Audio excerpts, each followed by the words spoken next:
Hey everyone, welcome back.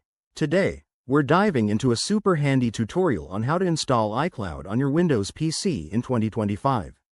If you're an Apple user with a Windows machine, this is a game changer for syncing your photos, contacts, and files seamlessly.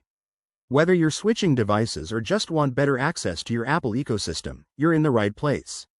Let's get started. First things first, make sure your system is ready.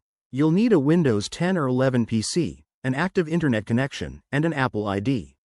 If you don't have an Apple ID, head over to Apple's website to create one. It's quick and free.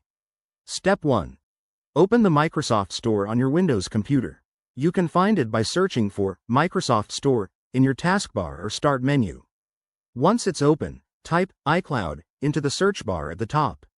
Look for the official iCloud for Windows app from Apple and click on it. Step 2. Hit the Get or Install button to download the app. This might take a minute depending on your internet speed, so grab a coffee while it downloads. After it's done, the app will install automatically. Now, Step 3. Launch the iCloud app from your Start menu or desktop shortcut. You'll be prompted to sign in with your Apple ID.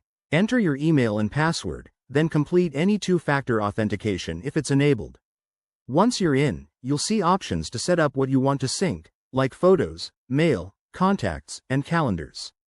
Step 4. Customize your settings. For example, if you want to sync your photos, toggle that on and choose a folder on your PC. Hit Apply to save your changes, and iCloud will start syncing in the background. Finally, if you run into any issues, like errors during installation, make sure your Windows is up to date or check Apple's support page for troubleshooting tips. There you have it. That's how you get iCloud up and running on Windows in 2025. It makes managing your Apple data a breeze. If this helped, give this video a thumbs up, subscribe for more tech tips, and drop a comment below if you have questions. Thanks for watching, and see you next time.